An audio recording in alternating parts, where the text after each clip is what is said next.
नहीं था उसके बारे में कोई जानता नहीं था। तो उसके बाद में जो भी आया वो कैसे जान सकता है कि परमात्मा था? खुद के बारे में तो जान सकता है, हां मैं हूं। परमात्मा को कैसे जान जाएगा? पहले तो ये विचार करो।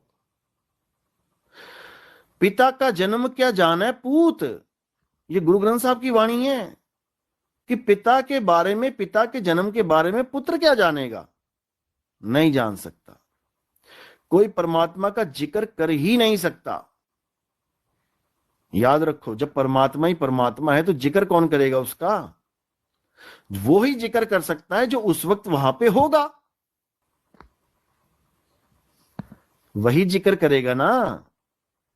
जब परमात्मा ही परमात्मा है, जब ये कोई सवाल पूछे कि परमात्मा ही परमात्मा है, उससे ये बोलो कि क्या तुमने देखा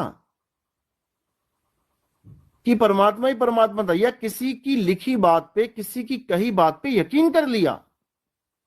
पहले तो ये पूछ लो सवाल कि तुम्हें कैसे पता कि परमात्मा ही परमात्मा था? तुम कहां थे उस वक्त?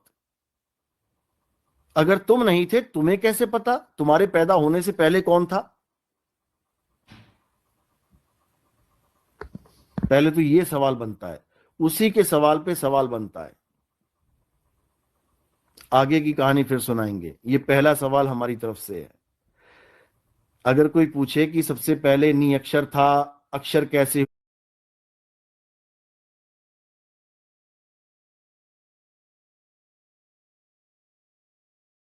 पूछा कि भाई ये ज्ञान का तो काट हमारे पास है नहीं, ये ज्ञान तुम्हें कहां से मिला?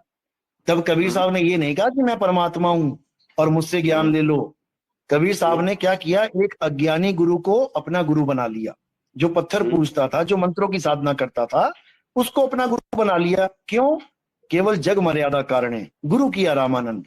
समझो जी। अब समझ लो बात। अब मुद्दे की बात पे आ जाते हो। कौन सा गुरु पार करता है? श्री गुरु ग्रंथ साहब में उसका भेद कबीर साहब ने बता रखा है। सेवा को दो ही भले, एक संत एक राम, राम है दाता मुक्ति का, संत जपावे नाम। समझो, यानी कि दो लोगों की सेवा जरूर करो आप। एक तो सेवा करो संत की और एक करो सेवा राम की। अब पार कौन करेगा? राम पार करेगा, और संत क्या करेगा, उसको कैसे पाना है ये भेद बताएगा। संत पार नहीं कर सकता, इसको दिमाग से निकाल दो। पार करने वाला राम है। राम है दाता मुक्ति का, संत जपावे नाम। चाहे वो कोई भी संत है जो आपको सच्चा नाम दे रहा है, वो आपको पार करवा देगा। क्यों? क्योंकि उसने वो चीज पकड़ा दी आपको जिससे आपकी मुक्ति हो जाएगी।